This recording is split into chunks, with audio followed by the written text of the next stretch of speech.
Thank you, Clywyd. The Welsh Labour government has only one tune on their tired and frankly outdated stereo system. It's someone else's fault. Every week we listen to the same excuses peddled by the government, and sometimes they're rather boisterous backbenchers, expressing the view that the UK government is solely to blame for every woe in Wales. Not only is this tired, but the mask is slipping. The Welsh public are fed up with the fact that this government spends a considerable amount of their working week finding excuses as to why they haven't done anything, rather than actually doing the work that they're paid to do. What baffles me, Clywyd, is that the Welsh Government is complaining about a £900 million shortfall in this year's budget because of inflation. Yet at no point does it seem that anyone in this government has made any plans or put any plans in place to account for inflationary pressures. It's almost as if they do not have any understanding whatsoever that inflation can change rapidly, and that good government is having a financial plan in place that accounts for this. What is also tiring to hear, Clywyd, is how the Welsh Government is so insular in its outlook that it can only blame the Conservative UK Government for every issue or problem that it faces. Presumably, this is a narrative. Oh, go on, as long as you wait for the mic to come on. Yeah, of course. Oh, yeah. Do you want to do it now? Yeah, sorry. Do you not see any interconnectivity between the relationship and the union of the devolved nations with the UK government, and the interplay of the fact that we rely vastly majoritively on the UK Treasury for what comes into Wales, and that's been depleted? With your indulgence, it's all at the end of my speech, so yeah, thank you. So the UK government, for every issue or problem it faces, presumably this is a narrative that they're being encouraged to make by their trade union paymasters, who are wasting no opportunity whatsoever in trying to bring down and undermine this UK government. There is a problem, Clywyd, because the Welsh Labour government completely refuses to take any responsibility for the problems they face through their own mismanagement.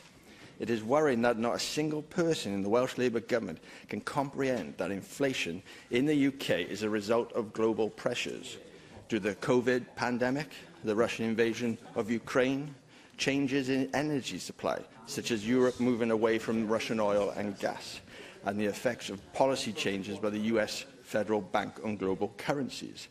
This means that they are not only given any consideration whatsoever to influences outside of their control and putting appropriate plans in place. What also worries me, and I'm sure it worries many people living in Wales, is that the Welsh Government have either squandered money on vanity projects or failed to sufficiently spend huge amounts of additional grant funding, which has now meant that the resilience of the Welsh NHS is severely weakened. If the Welsh Government had spent all the money given to them by the UK Government during the COVID pandemic, instead of underspending by £155 million, it would now mean that waiting lists in Wales could have been much lower, and that our hospitals and medical services would not be under so much pressure now and in the years ahead. The fact that Wales still has £504 million worth of EU funding to spend by the end of 2023, the fact that £40 million has been spent on 20-mile-per-hour road signs, and that over £135 million was spent on an N4 relief road project that never saw the light of day, and even £16 million on a Kung Fu centre in North Wales, just highlights to everyone that this Welsh Government can neither use taxpayers' money wisely nor effectively.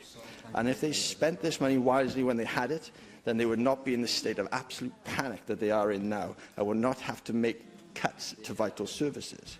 As the Deputy Minister for Climate Change pointed out, and my colleague Peter Fox did earlier, the Welsh Labour Government don't really know what they're doing on the economy, and have just pretended for the last 20 years, and this is why Wales is suffering from a lack of resilience, and why the Welsh NHS and the health of the people of Wales have to bear the brunt of this government's ineptitude.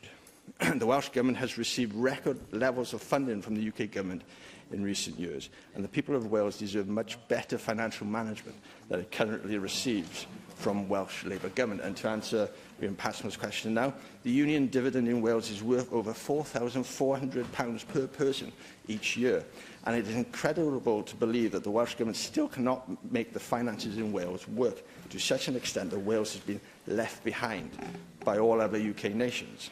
The fact that it allows local authorities to sit on a staggering £2.75 billion worth of unspent reserves when some people are struggling with day-to-day bills beggars belief. After 23 years, Wales is clearly still in a position for having little to no resilience against inflation. The Welsh Government clearly have no plans in place to deal with anything that is outside of its control, and the Welsh NHS and the health of the nation should not have to pay for this. This is why, Llywelyn, I urge everyone here to support the motion raised by Darren Miller and vote against the Welsh Government cutting our health budget in this current financial year. Thank you.